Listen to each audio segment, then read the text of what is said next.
Welcome to the Trip Tales podcast with me, Kelsey Graves. Let's jump into a new episode exploring a vacation destination that you'll want all the details about. Hey everyone, welcome back to Trip Tales. Today we are going to be talking about one of my favorite trips of all time, a ski trip. You guys know I love a ski trip and my family frequents Park City, Utah for our ski trips, but today we are going to be digging into all the details of a Colorado resort, Copper Mountain, with my guest, Erica.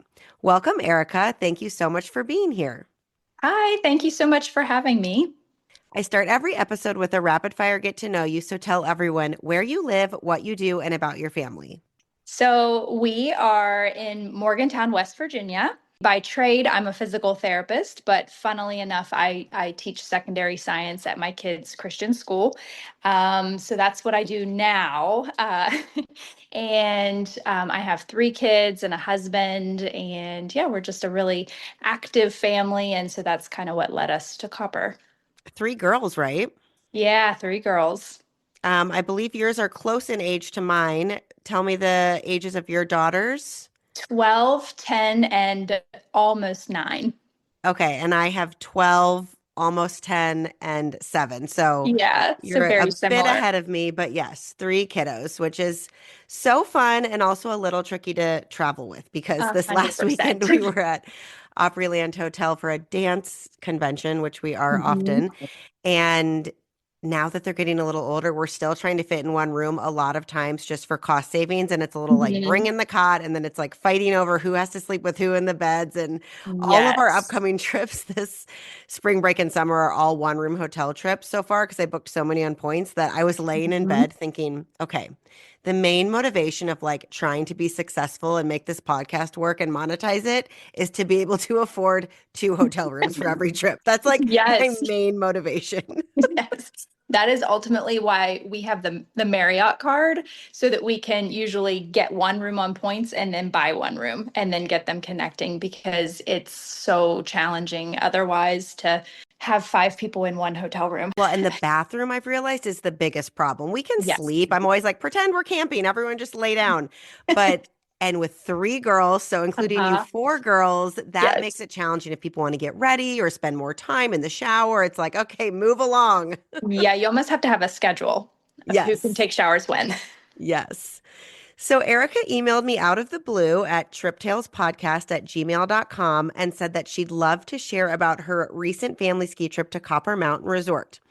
And you guys, I love when I get these emails. You may think I'm getting tons of these emails, but the reality is I probably get 1 to 2 emails a month from a listener offering to share about their trip.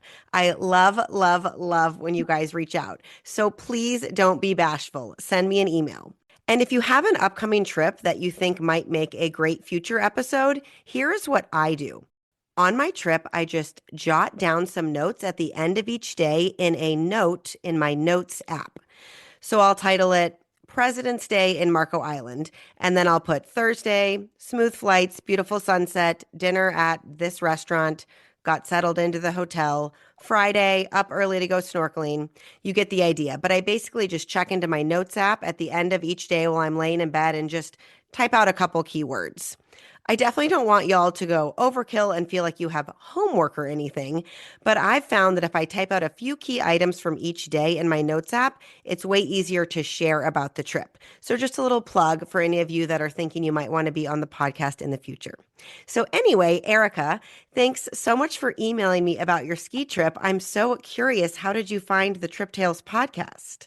Well, it's really funny. I love all things travel. And so I frequently will just type in travel podcasts, and yours popped up Where do you type that in? Like in um, Google or in the podcast app? in the podcast app. So I use just Apple Podcasts, Yeah. and yours was the first one that popped up. So I was like, How oh, and fun. then I ended up really enjoying. I think the first one that I listened to was on Marco Island, which is a property that we've actually looked at several times. So I was thinking to myself, I need to listen to this, and then the rest is history. I feel like I've listened to all of them now. Oh, was so fun. I loved hearing that. Yeah, the Marco Island episode is the most listened to episode. Number one, I think, because it's like a super iconic property that a lot of people Right. want to visit, but it's super expensive. So it's kind of like a bucket list property. And then Hmm. number two, every time I do a reel about it, it goes viral. So I just keep doing reels about them because they keep going viral. Yeah. So it's been listened to so many times that I'm a little like, oh shoot, I hope that like the Marco Island Tourism Board isn't like, can you please stop sending No people more here? people. Yeah. Please, no more people. Yeah, we're actually going this President's Day back down there. I'm super lucky because my parents actually have a place down there. They spend Mhm. like the winters down there. So we usually crash with them, but every once in a while we go over to that gorgeous resort. We're going to go actually Mhm. have dinner there one night and watch the sunset, and there's an awesome fire dancer. So I love being in the vicinity of that resort Yeah. anytime I can. But we're not talking about Marco Island today. We're talking about skiing. So you went on a ski trip with your family of five. You, your husband, and your three girls to Copper Mountain in December 2024. We also went skiing in December 2024. So, how did you guys do it? Before Christmas, during Christmas, or after Christmas? So the way that our school normally works, we get out a few days before Christmas. We normally stay home over Christmas, and then we usually leave the day after Christmas, and then come home New Year's Day, which is quite honestly probably the most expensive time to travel. But it just seems to work the best for our schedule. Yes, that's exactly what we do. We typically do the exact same thing, honestly. And I do like having Christmas at home. You don't want to like haul presents somewhere else and that whole Right. thing. And then usually, as long as it's the 26th or the 27th, I feel like I have enough time to kind of like generally get the house picked back up and get everybody's suitcases Right. ready to not feel like totally chaotic. But one Yes. year we flew on Christmas Day because there was just like such a good flight. It was a couple years ago, but we basically just told the kids Christmas was going to come a day early. And like we were already out of school and already all hunkered down at home. And it surprised me how much it didn't change much. I Mhm. thought it would, but like our church that we go to has a lot of Christmas Eve services on the 23rd and the 24th. So we went to Christmas Eve church service on the 23rd. And then the next morning on the 24th was Christmas Day.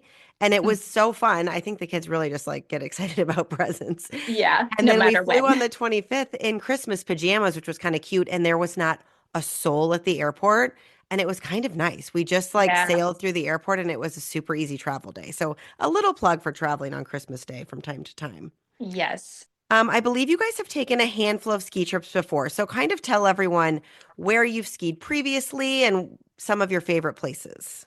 I mentioned that we're from Morgantown, West Virginia, and so we're about 2.5 hours north of Snowshoe. So Snowshoe is our home resort, what I like to call our home resort. We have a couple of other Seven Springs and Hidden Valley and Whisper, all very close to us, within like 45 minutes to an hour, but they just aren't quite the same caliber as Snowshoe. So I always, when I think of Snowshoe, Snowshoe is sort of our home resort. But we've skied at Snowmass and we've been to Aspen, though we've not skied at Aspen. We've been to Vail and Beaver Creek and Park City. And then my husband and I are going in a couple of weeks to Deer Valley. Ooh, Um, nice. yes, I'm really excited. My middle daughter is a snowboarder, so that's a trip she can't go to. So Yes. just my husband and I are going to go on that one. Oh, that sounds lovely. We skied once at Snowshoe in the last couple years as a place that we could drive to with our kids and just kind of get them skiing again without trying to go all the way out west. And Snowshoe was so interesting to me because everything, it's almost like at a lot of ski resorts out west, especially, there's like a base village that's lower and then you Mhm. go up to go skiing. Yeah, But at Snowshoe, everything's at the very tip top of the mountain, like you're yeah, like the Grinch in the movie. yes. You're so high up, and then you go down from there, which I feel like is Yes. pretty unique. It's very unique. And in fact, I've read in lots of travel magazines that Snowshoe is one of the only places that's like that, which does become a problem if you're when you're driving there, if they're calling for a lot of snow. We've driven through some pretty treacherous conditions to get to Snowshoe, which is just kind of funny. But then once you're there, it's everything is in one place and we love Snowshoe. Yeah, that happened to us too. It was actually like pretty, we had a lot of winter weather and Mhm. we had never done it before. So I'm sure you're an expert at this, but apparently there's a few different ways to get there. Yeah. Some are like super back roads and some is more of a main road, but it might take you a little longer. And we didn't know that. So we just followed Google Maps and went the back roads way. And Yeah. we were like over the river and through the woods to grandmother's Yes. house we go on snow. I was like, where are we? There was probably a good 45 minutes to an hour where I was not sure if we were going to make it. Uh-huh. And then it's like we were like above the clouds, above the tree Yes. lines. I was like, what is happening? But then once we got there, like you said, it was nice. You don't have to leave. If I remember correctly, there was like a kind of cool pool that had Yeah. like Yeah. indoor, outdoor, and little bridges Yeah. and all this fun stuff. So we loved it once we got there. I was just like, whoa, you kind of got to figure out your path before you get going. Yes, because snowshoe is no matter which direction you come from, it's about 45 minutes to anywhere. But there are some more direct paths that you can take, and there are some that are, ooh, I hope we don't get lost because GPS does not work out here, Yes. kind of directions. So yeah, you have to be cautious. Okay. In your notes, you mentioned that for this ski trip, you wanted to try something on the Icon Pass. And I'm just Yeah. curious what the reasoning behind that was. So snowshoe is on the IKON pass. And so we last year we had the Epic Pass and we did a lot of, oh, I forgot to mention we went to Whistler last year, which was beautiful. That's a whole nother trip. A whole nother episode. Exactly. Um, but this year we wanted to go back to IKON so that we could spend some time at Snowshoe. And so I started looking at resorts that were specific to the Icon Pass. And there are some really great resorts like Snowmass and Big Sky and some of those other really big places, Jackson Hole. But with kids, I wanted to be somewhere that wasn't quite so big, and maybe just a little bit less over the top, I guess I should say, for that time of year. Yeah. So that's how I started researching copper. Okay. I'm just going to quickly explain Epic versus Icon just in case people don't know. I'm sure a lot of Trip Tales listeners know all of this already, but real quick, the main difference between Epic Pass and Icon Pass is which ski resorts you're able to visit, either for like an unlimited amount of days or a set number of days that season, based on what type of pass you purchase. The reason you buy these types of passes in advance is for cost savings. You can buy them in the spring and they get more expensive as the ski season gets closer. You want to try and buy your passes before Labor Day because that's when like a big jump in pricing goes up. For example, a 1 day Epic Pass could begin around $129 for an adult and $66 for a child. And to just give you a reference point, like some of the more popular fancy ski resorts, lift tickets are over $200 at this point. So it's smart to get on in advance and reserve your Epic or Icon passes. Make sure you're looking that you're not booking one with or without blackout dates, but depending on when you're skiing. But if you can go ahead and get that planned in the spring or summer before Labor Day, that will help you save some money. And then there's a lot of ski resorts on each one. You just have to look it up. But some of the more popular ones that you guys have probably heard of on Epic is Park City Mountain Resort, Vail, Breckenridge, Beaver Creek, Keystone, and then Heavenly and North Star in California, like the Tahoe area, which are super fun resorts. And then on the Icon Pass, there's Steamboat, which we have an episode on, a really good episode on, Winter Park, Copper Mountain, Mammoth, and others. So after choosing you wanted to do the Icon Pass and looking at the resorts, how did you choose Copper Mountain?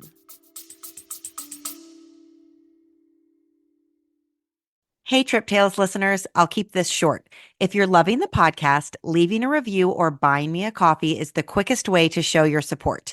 And it will ensure that these amazing trip stories keep coming. Leave a review wherever you are listening to this podcast or buy me a coffee at the link in the show notes, and I'll literally do a happy dance when it comes through. Okay, back to the show. Well, I had it narrowed down specifically to Snowmass or Copper.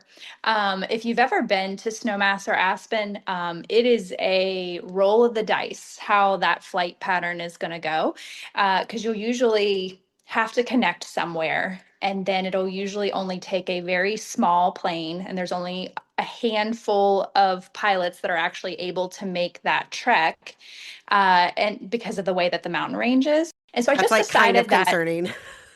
Very, very concerning. And so I just kind of decided that with the girls over Christmas, I didn't want to have to stress about that extra piece of the puzzle. So then I started researching which resorts are fairly close to Denver because we can fly. Our home airport is Pittsburgh. And so we could fly direct from Pittsburgh to Denver, and then we could get there fairly easy from there. And once I started looking at Copper, I realized Copper is incredibly family friendly, and it's sort of known as a local mountain, which I didn't realize that going into it, but it doesn't have a lot of the fluff that some of the other mountains have, but the actual skiing is top notch. And you're only maybe 20 or 30 minutes from Breckenridge and Vail and Frisco and some of these other places if you really want to have a more elevated experience, but you don't want the crowds for the skiing aspect. So that kind of was what drove us more towards Copper. Awesome. I read that copper has been around since 1972, and typically it's one of the earliest resorts to open for the ski season in early November because the base of copper is at 9,700 feet, with a resort summit at 12,000 feet. I'm not going to go 12,312, 12,000 feet. So because of its elevation, it usually gets snow earlier. And so for a Christmas trip specifically, that's a super smart resort to choose because when we went to Right. Park City, it's a lower elevation. They had not gotten enough snow yet this year. A lot of the mountain was still closed, but that was also because of the ski resort strike. Yeah. But we still had a great trip. However, if you are going to take that Christmas trip, a lot of ski resorts are better in like February and March. And so that earlier Mhm. time frame, it sounds like Copper's a great place to be because of the elevation. Yeah, they tend to have a longer season. And in fact, when we were there, they already had a huge base, like 80 inches or something, and they got like 14 to 16 inches while we were there, which would, I've just never Amazing. seen anything That's like that. so We fun. went to Park City last Christmas and it was just, we had a great time, but it was just nowhere near the same level of snow for that time of year. Now, Yeah. with that being said, altitude sickness for my oldest daughter was definitely an issue.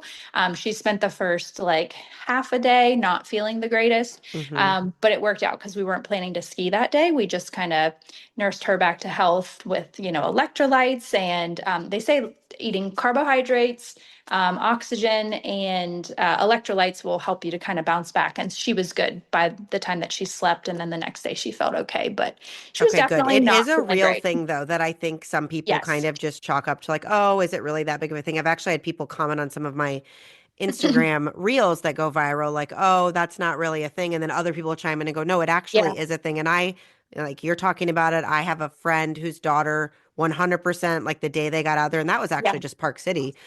She had altitude sickness. So, yeah, when we go now, like with my Instacart order, I have like, whether it's Gatorades or Body Armor or whatever your family Mhm. likes, liquid IV packets.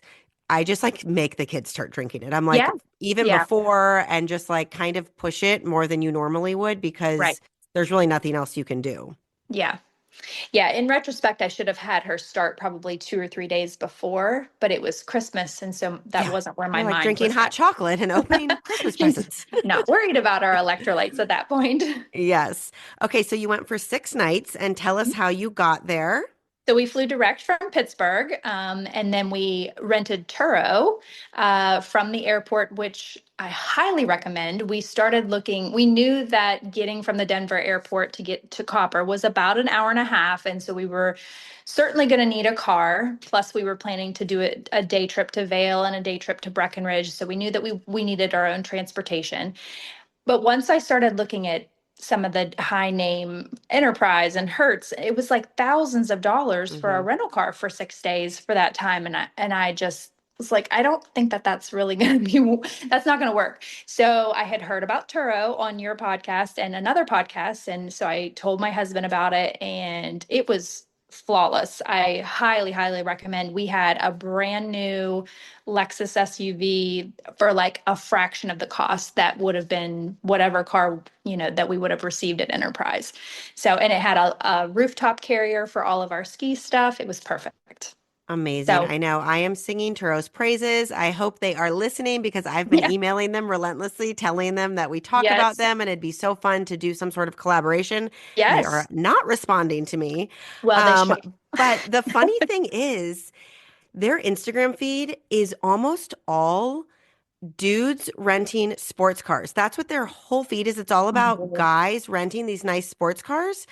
All their marketing's based around it, like single guys. yeah, that And feels like my a husband mix. told me that's how it got started. It was about being able to like rent a fancy sports car. And Mhm. I'm like, hi, Turo. I feel like you're missing a huge part of your target market, which is families renting SUVs and minivans on trips. Can we just Yes. like pivot a little bit and talk to Just a us as tiny well? bit. We could have our own little niche. It doesn't have to be Yes, all your market, but it right. could be a lot of it. So Turo, if you're listening, let's chat. But we also have a Turo rented for our upcoming Marco Island trip to get from the Fort Myers airport down to Marco Island. A minivan. I love a minivan on like a non-ski Mhm. trip because we don't drive one at home, but my kids like love one because it's like they can basically stand up in it. The trunk space is Yes. huge. Everyone can spread out. So Mhm. we've got a Turo minivan for that. And then we're going out to the Grand Canyon this summer and some of the other places around there like Horseshoe Bend and Antelope Canyon. And again, you have to have a car for that trip. And Right. same thing. I was looking at, I like had Costco pulled up. I had all the car rental companies pulled up, and Turo was a fraction of the price. And it's like a Yep. brand new white SUV, lovely interior, tons of great reviews, and it's going to be at the airport when I get there. I'm like, Right. I Yeah. can't complain. Like I'm booking it. Yes. And I kind of like the idea of I'm paying someone as opposed to like, oh, here, just enterprise, take my money. Yes, It's nice exactly. to kind of help someone else. Yes. So how did the drive from Denver to Copper Mountain go? You said it's about an hour and a half. I mapped it on my phone the other night, and at that point it showed 2 hours. So it should be somewhere between an hour and a half to 2 hours. So how did that go? Yeah, I think that's pretty standard because what happens is it's a two lane interstate, but everybody that's driving to Breckenridge and Keystone and all those places, everybody is going on that same road. And so, depending on the time of day that you land and the time of day that you're trying to drive out there, I think that it can go, it could definitely take longer and depending on the weather. But for us, it was fairly smooth. We had some traffic when we started getting closer to the area where people would branch off for Breckenridge or they were going on to Copper or Vail or some of the farther resorts. But we didn't sit too awful long. And in fact, we ended up seeing like the bighorn sheep that were like right along the road. And so it was, That's fun. we made do. Yeah. It's like a little nature drive as well. Exactly. Yeah. Okay, and tell us where you stayed.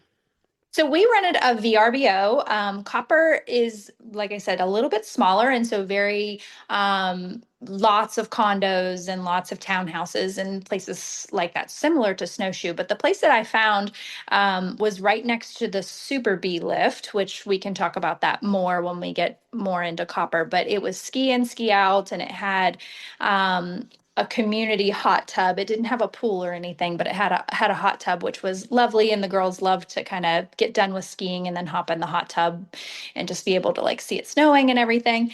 But it was very modern, very updated. They had puzzles and games and things for the girls to do. So that it was a very, very nice place. So I definitely recommend probably going that route if you're planning to stay in Copper. Awesome. How many bedrooms was it? So it was two bedrooms, but the one bedroom had two big bunk beds with trundles underneath. So it was listed as it could sleep up to eight, which, I mean, if you're talking maybe six children, but our girls slept very comfortably. And then we had a separate room of our own, and it had two full bathrooms, which was, for four girls, that was that was very nice. Yes. Plus the full kitchen and everything, which saved money to be able to just do breakfast in the room. And a couple of days we made lunch in the room and then we would go back out or put our leftovers and all that kind of stuff. So it was great to have a full kitchen on a So ski did you trip. guys like hit up a grocery store? Did you do Instacart once you got there? Yeah, I looked into Instacart and there's not a grocery store right in Copper, but Frisco is about 10 minutes away, which is a bigger town. Super cute, kind of like an old Colorado type of town. But they had a Whole Foods and a Safeway and another grocery store of some kind. But when I was looking at Instacart, it just wasn't. I'm sorry if you can hear my dog barking. No, I can't. You're good. It doesn't Um, matter. We're dog friendly. okay, good, because he must see like a car or something. Anyway, so I was seeing that there was no option for Instacart. So I messaged my host, and she said, "Yeah, it's because of it being a little bit farther away. The Instacart is very hit or miss. I don't recommend doing it, but you'll pass right through Frisco on your way to the condo. So just stop in Frisco and get your groceries," which is what we did, and it worked out great. We just went to the Safeway that was there and bought all of our essential stuff. So Perfect. yeah. Okay, so explain a little bit how Copper Mountain is laid out. You said there's a lot of like vacation rental type townhomes and places you can book on VRBO. Is there a lot of lodging at the base? It sounds like you guys were ski in, Yeah. ski out, which is awesome. Are there like hotels? Kind of how's it laid out, the area? Yeah, I didn't. There was one area that might have been a hotel, but it looked very small. But the majority of it was all just condos. Now, where we were, I think it was kind of like the older section because Copper is sort of laid out in three separate sections. The way that it's designed is really kind of great because it, like, if you stay in Center Village or if you stay in East Village or West Village, depending on which village you stay in, that particular part of the mountain sort of reflects your level of being able to ski. Like it gets more difficult the farther that you go Interesting. towards the west. Yeah. So if you stayed in the center village, it was more, middle of the range, blues and greens and some blacks. But over where we were, there were a lot more blacks, which was a little bit challenging because blacks in Colorado are different than East Coast blacks. So, Yeah. but the girls did fine with that. So everything was at the base, just a little bit kind of spread out. Yeah. Everything was walkable though, which was very nice. So we were able to kind of, when we wanted to go to the village and stuff, we could just walk from our condo. Cool. Okay, so explain it one more time. The which village is close to which type of skiing? So the West Village, which is where we stayed, is more the like higher level skiing. Advanced. Yeah. Okay. Yeah. And then Center Village is more middle of the road, but they also have a huge half pipe right in Center Village, which is kind of fun because it skis right down to the village. So you can sit in Center Village and watch all these people doing the half pipe. And then East Village is sort of the really, the much easier skiing where you just kind of are learning and doing a lot of the greens and just kind of there to casually Okay. get through your day, which So if is someone's nice. going out there with kids that are like learning to ski for the first time, they might want to hunker down in East Village and be near the bunny hill and all that Yes. kind of stuff. Got Yes. it. Most of the restaurants are in Center Village, That so makes that's sense. also a really great, area to be in as well. Cool. And then give us a quick vibe of the base village area. It looks really great in online photos. Like, Yeah. are there fire pits, restaurants? Kind of is it around a circle? Or is there ice skating? All that kind of stuff. Yeah. So the ice skating in particular, I have that written down in my notes to talk about that because, every mountain village that you go to has an ice skating rink, right? Like one that they've just kind of propped up there and, oh, Yeah. great, we have ice skating. And we always do it because, why not? Copper does this really neat thing where they have a true pond that freezes. And so that pond becomes their ice skating That's rink. awesome. Yes, and you can, if you bring your own ice skates, it's completely free. You can just ice skate as much as you want, but they also give you like hockey sticks and hockey nets and stuff. So even Oh, if you're wow. just there, like and it's huge. So because it's a pond, so there are like there's tons of space. You never feel, because sometimes when you go ice skating in Yeah. these You're like villages, shoulder to shoulder, just kind of scooting around yes. with a bunch of people. Exactly. This didn't feel like that at all. And they're open all day and through the evening, and it has, Edison bulbs like strung up. So it's just very Cute. magical. So that was really cool. And it's kind of everything sort of goes in a circle, and there are restaurants like all throughout the circle, but and little shops and different things. And there's also a small grocery store there on the mountain, very, very small, but it's Yeah. recommended to just if you need water sort of thing, Yeah, but like a it's market that has essentials if you yes. forgot something, but it's all Right. expensive. Exactly, exactly, because you don't want to have to drive back to Frisco. But yeah, that's sort of how it's set up, just kind of like Cute. a big circle. So you get all settled in to your VRBO. Did you need to rent skis and how did that go? So we all have our own equipment, and while it is a big pain to lug all of your ski and snowboarding equipment across the country with your three kids in tow, the girls have gotten very comfortable with this is what happens when we do a ski trip. So everybody just sort of pitches in. We've even looked into shipping our skis, but that's incredibly expensive, so we have not done that. But I really love my ski boots. And Now I I really do love my too. skis. Yes, I listen to your Park City one.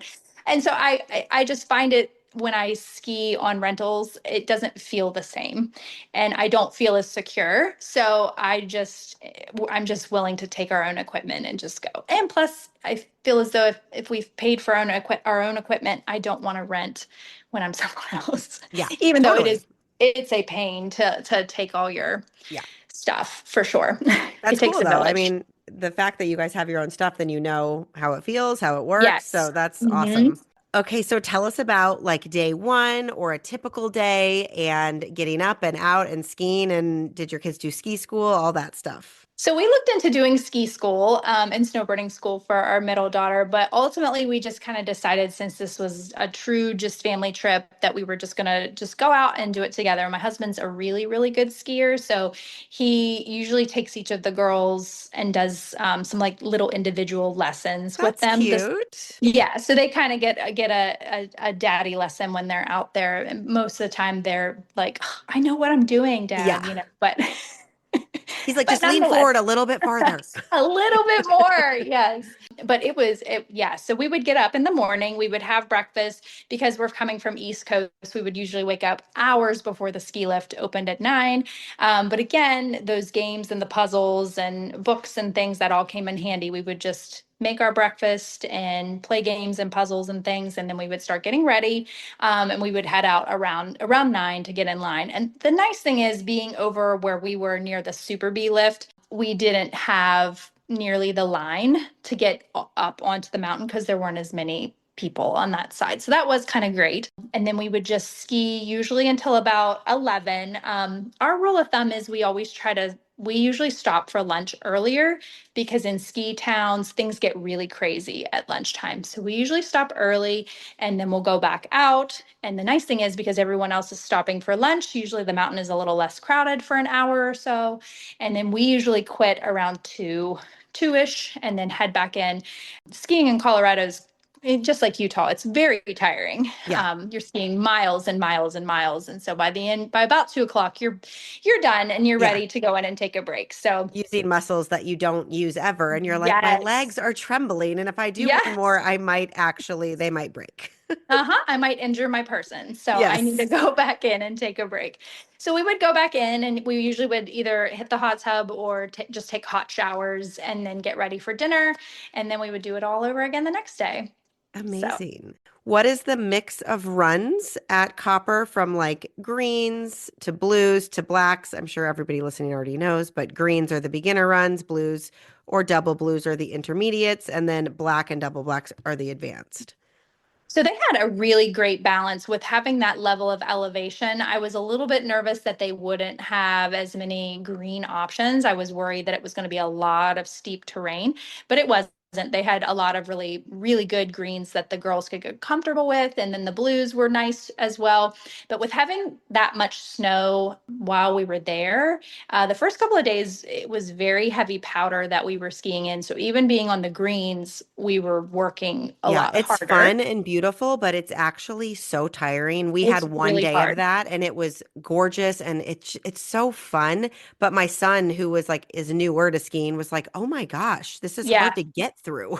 Yeah, you don't realize how, when you see how, like, oh, that fresh powder that has to be so soft and so fluffy.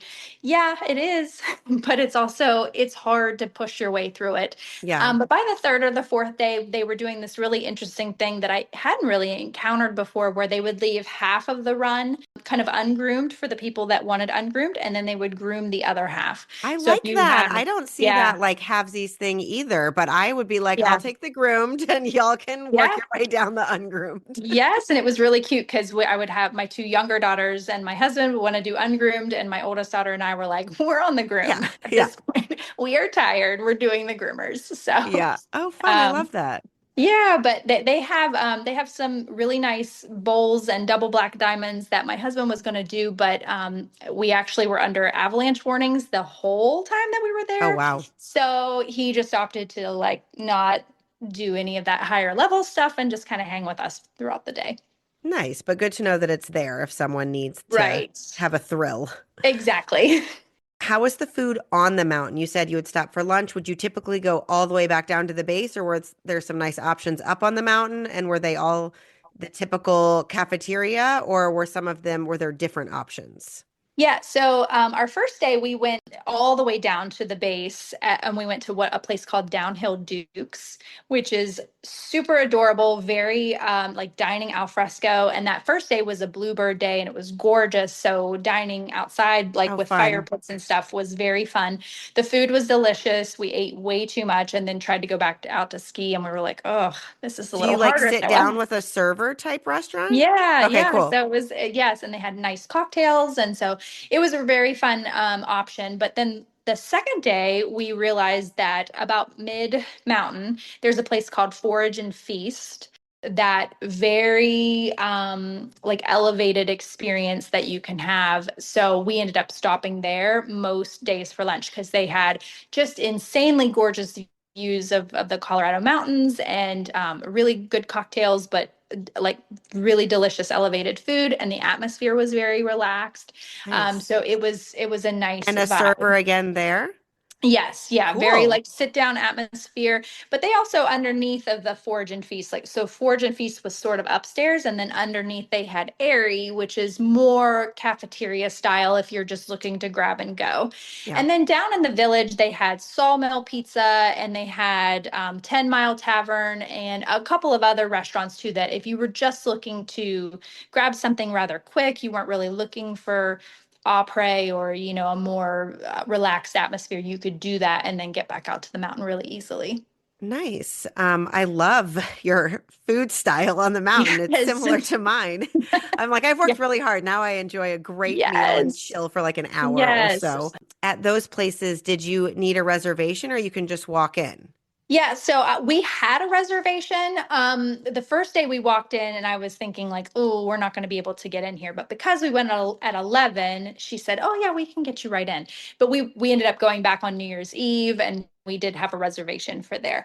Now I will say that that place, Forage and Feast, they also do like a monthly or bi-monthly dinner series where you can take the gondola up, so you not in your skis, but it's a like an actual nice dinner, Oh, sort of like that's a farm to table fun. experience. Yeah, so we missed that because we actually had friends that were staying in Keystone and they were coming to visit that evening, so we weren't able to grab that experience, but definitely if we go back, I'm going to do that. Oh, very cool. Love it. How about in the evenings? What types of places did you go to for dinner? Did you stay at the resort or did you leave the resort? Yeah, Or did we you did. cook? I did not cook dinner. Nice. I That was my rule. appreciate I was that. like, I will Yeah. cook breakfast and I will maybe cook lunch, but I'm not here for dinner tonight. Yes.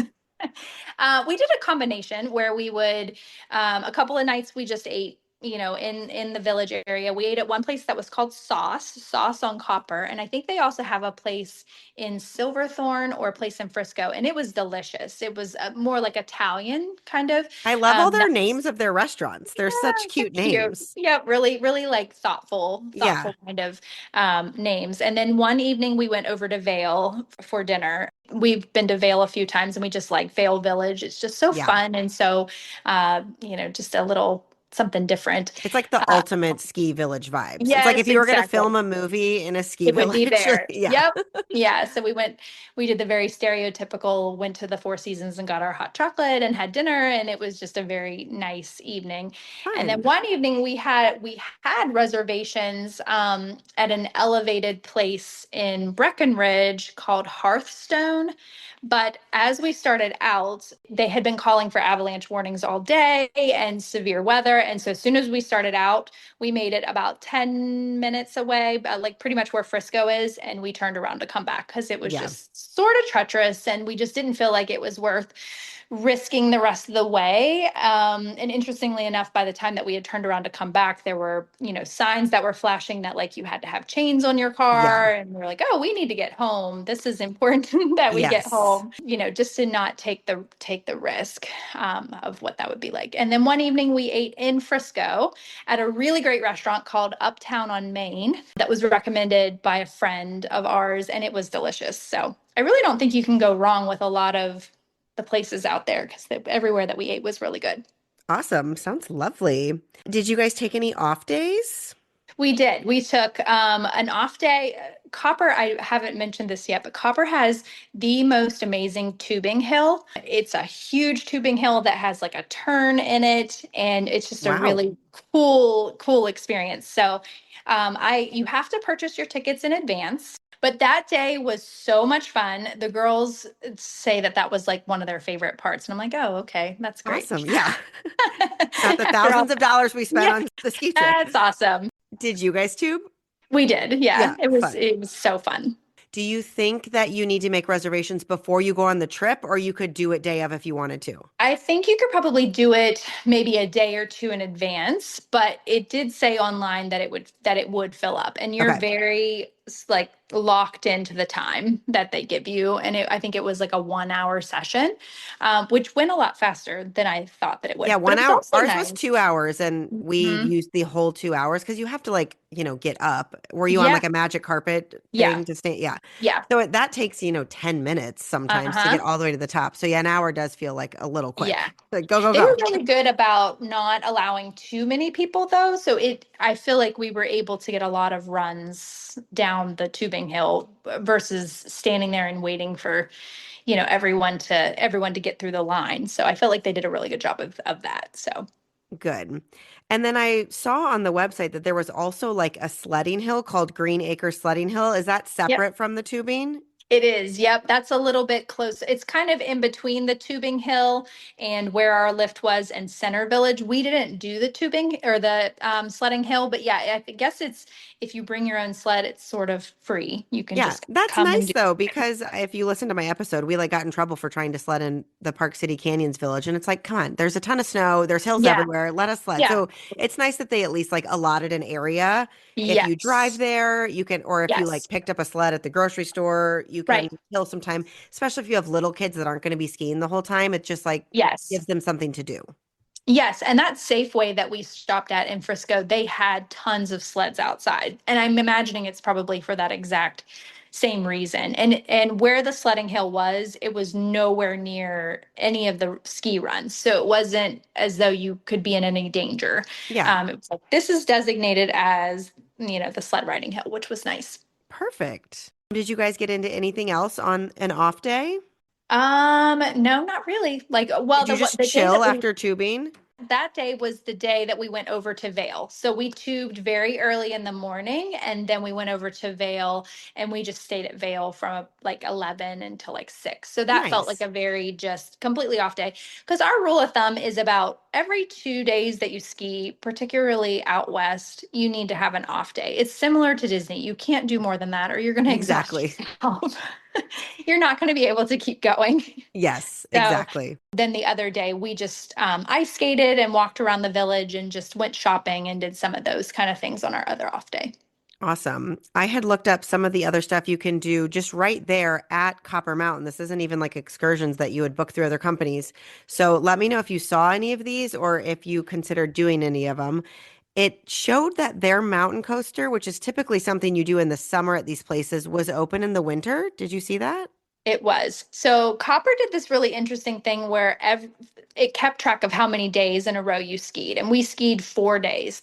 And like every day, it would send you an email and it would say, you have now earned this perk for free. And the Oh, mountain coaster was one of those things. We skied 2 days and it sent us an email that it's like a said, if you want to game. come and do, yeah, you have earned the, and I think it said if you ski 6 days, you earn the tubing for That's free, which so is cute, though. I actually, love that yeah, idea. it's a way I think for them to keep people on their mountain as Yeah. opposed to going and doing other things, which I think is great. And Um, was this through Copper or through Icon? it was through Copper. So it wasn't like on the Icon app you were earning this. You No, were earning this through like Copper Mountain through emails Copper that you were Mountain. getting. Okay, Yeah, yeah, cool. I because like that. when you load that card for the tubing, it keeps track of all that stuff, and it asks you how many days are you going to be skiing, and then if you logged your pass, it would kind of connect the two, Okay, which cool. I thought was really interesting that they did that. But anyway, we did not do the mountain coaster because my husband just thinks that's the craziest thing that you would do in the wintertime. Yeah. Well, it'd be Like for real safety. cold. Your face would be freezing. That's why people Yeah. do it in the summer. But I was like, oh, it is kind of nice that there are all these options for people with kids. Yes, yes, yes. And so we did one of the lifts goes right by the mountain coaster. So yeah, it was very visible and it looked like a lot of fun, but we did not do Yeah, it. not for you guys this year. Yeah. What about, was there a snow maze? Yes. So the snow maze was not open for the season yet. But Okay. again, that's right next to the tubing. So where we were located, all of that extra stuff, the sledding and the tubing and the snow maze was right outside our door, which was really great. But the snow maze wasn't open yet. So they basically build a snow They maze. build it. Yeah. That Which sounds is like a kind of lot of cool. work. It does. They had this big tarp over the like the area where it was going to be, and my husband went over and asked, "So is the snow maze going to be open yet?" And they were like, "Oh no, we need way more snow." And he Yeah, was like, "You have a ton of snow." And they were like, "No, it takes a lot of snow to make the snow maze." So that's we so did not cool get to do. though. That Yeah. reminds me of in the Keystone episode, the guest was sharing about how Keystone, Colorado has a snow fort every year and it's different every year. And some years there's Uh-huh. tunnels and slides and looks like a castle. And I'm just like, oh my gosh, that is so fun. Like a kid would Yeah. love to run through a snow Yeah. maze or a snow fort. Yes, there were tons of families there with children of all ages, I noticed. So kids that were not really ready to ski, but kids that were skiing. It was a very family friendly resort. Awesome. And then the last two things that kind of came up as things that you could use and do while you were at Copper was an athletic club, which maybe was a gym, maybe had a pool, I'm not sure. And then the barn, which looked like it had like trampolines and foam pits and all this cool stuff. Yeah, so that stuff was Copper did have a really great system where they had free public transportation. So it would connect you between the three villages, and you just had to kind of hop on this bus, and it would take you wherever you needed to go. And so one day while we were on the bus, we drove past the barn and the athletic club, but we never ventured over there. It was sort of not connected to the village itself. It's almost like you had to make it a point to go there. And when I looked into the barn, I got the impression that it was kind of oriented towards people that were trying to like learn how to practice doing tricks and Yeah. different things like that. So I was like, I don't really think that that's something. You're like, excuse us, we just want to jump on the trampoline. We just want to have some indoor gross motor play, please. Yeah. The great thing about Copper, we were all over the mountain, and it never really felt like we were doing the same thing over and over again, Repeating. which, That's yeah. awesome. I mean, I've had other trips where we get very comfortable doing certain runs and we just stick with that. But this didn't feel like that. This felt like we were doing many different things throughout the whole trip, which was a nice change. And this was your first time there, which is so Yeah. fun because we've been going to the same place for so many years Hmm. that I'm like, I kind of want to go somewhere and like explore a mountain, have Yeah. no idea what this run's like. It's all new. That sounds so Yeah. fun to me. My husband and I are very different this way, which is good. Like we balance each other out. But I love going to new places and exploring. And my husband loves to go to the same place over and over again. And know your favorite spots. Yeah. Yeah. He always says, especially with the girls, he likes to know what he's getting us into I so mean, that we that makes don't end sense up. too. Yeah. But for me, I'm like, oh, it's all new. Let's try something new. Yeah. He's like, no, let's do the same thing. Well, it sounds like you guys have taken a lot of ski trips. So, what Yeah. do you love about a ski trip? What makes you keep booking one each year? I tell my husband this every time we are on a ski trip. I do feel like you fall into one of two camps. You either love the beach and you feel most relaxed at the beach, or you love the mountains and you feel most relaxed in the mountains. And even though we live in mountains, I just find myself when we are outside and it's cold and it's snowy, I am more relaxed than I am if I'm like laying on the beach. And I think it's because it just feels so invigorating. And I used to not love the winter at all. I used to really just not enjoy it. But now that I ski, I love winter. And so I feel like it gives us something to look forward to in the winter months, as opposed to like, don't get me wrong, I love to go and lay on the beach too. But there's something very special about a ski trip and just being like, warm with your family and doing all of the stereotypical reading a book by a fire. All of that just makes me feel all warm and fuzzy. I'm with you. I'm a mountain girl at heart, and Mhm. it's like something about the mountains, especially the Rockies, Yeah. makes you feel so small. It's almost like, I don't Yeah. know, just like a perspective shift. And Yeah. then, yes, that crisp air like makes you feel Mhm. alive. Yeah. It's different than just like dealing with winter at home and, Mhm. driving to and from school and all that. But being out in the fresh mountain air just makes you feel Yes. so alive. And then Mhm. you're like working out, but then you're so cozy with your family Yeah. and you're in Yeah. cozy socks and long johns all day long. I just Yes. love it. There's just something very rewarding about having worked so hard all day and feeling like your skin has is like windburned and your Yes. muscles are sore, but you feel like so content. Yes, I'm with you. Did getting home go smoothly? Yeah, actually going home was more smooth than going there. Pittsburgh is getting a whole new terminal this year, and so leaving Pittsburgh is a little bit chaotic right now. It was a little challenging that morning, but coming back could not have been smoother. I think it took us less time to get back to the airport. And because we knew exactly where to park the Turo, that was super easy. And it was just a very seamless trip on the way back. Nice. Do you have ski plans for next winter yet? We are headed to Beaver Creek over Christmas. Beaver Creek is one of our favorite family resorts. So we're headed there over Christmas and then possibly Breckenridge. I'm pushing for Telluride because I've heard Telluride is supposed to be amazing. And Yes, then of course back to Snowshoe, a whole bunch. So as much as you can. yeah. Awesome. One other random question. You had said that you used to not love winter, but now that you ski, you have like an appreciation for it. So, what age did you learn to ski? Yeah, that's kind of interesting. I was 20. Okay. So yeah, so So, there's I hope for you guys. If you didn't grow there up is skiing, you hope. can Yeah. still learn. And fun fact, the first like 5 times that I went, I hated skiing. I was like, this is so hard and this hurts so much. Yeah. And it's Why would cold. I do this? Why would I do this? But then once I met my husband and he was a really good skier and he took me and he was like, this is what you're supposed to do. And then it clicked and I thought like, oh, okay, this makes a little bit more sense now. I understand now why people would enjoy doing this. But I think skiing is really great because you could ski for, never and then start, and you've given yourself something that you can do for hopefully a really long time. And you can always be growing and getting better and changing your technique and things, which is really Yeah. great. Did you ever take a lesson or did you just learn everything you know from your husband? I learned everything that I know from him. That's awesome. It's a good Yes. person to be married to. He's a Yes. little Yes. like, okay, if we're going to be married, you have to be a skier. You So you have don't to have a pull it choice. together. Yeah. Okay, Erica, I end every episode with if someone out there is considering a ski trip to Colorado, what is it about Copper Mountain that would make you say, just book it? So I think copper is just very, very unique in that you get all of the amazing perks of everything that you could want on the mountain, but it's not necessarily as flared as some of the other resorts would be. But because of that, it's not nearly as crowded. I don't even think that I mentioned that, but I mean, for it being over Christmas week, it was not crowded at all, I which mean, that's is incredible because the unheard other of. resorts that week are just at max Yeah. capacity. Yeah. Like I don't think we waited any more than maybe like 6 minutes for a lift the That's entire awesome. week. And we've been at other resorts over Christmas and waited like 45 minutes for a lift. And you're Yeah. just thinking, like, is this even worth it? We're spending so much time in the lift line.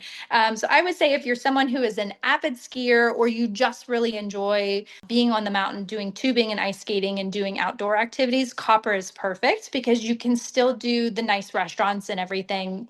Amazing. Well, we will probably be adding this to our ski bucket list. Yeah. Just a reminder that you can let me know you loved this episode by leaving a review wherever you are listening or by buying me a coffee at the link in the show notes. Stay tuned for next week where I will be doing a full episode about how transferring my Chase credit card points to Hyatt is absolutely blowing my mind. Erica, thank you so much for being here and for sharing about your trip to Copper Mountain. Yeah. Thank you so much for having me. That wraps up another episode of Trip Tales. If you have a trip you'd like to share about on the podcast, email me at triptalespodcast@gmail.com and I'll add you to the schedule. Also, be sure to follow the show so that you don't miss any upcoming vacation destinations. And if you have an extra minute in your day, please leave a review for the podcast. It helps more than you could imagine. Thank you so much, and I'll see you on the next episode of Trip Tales.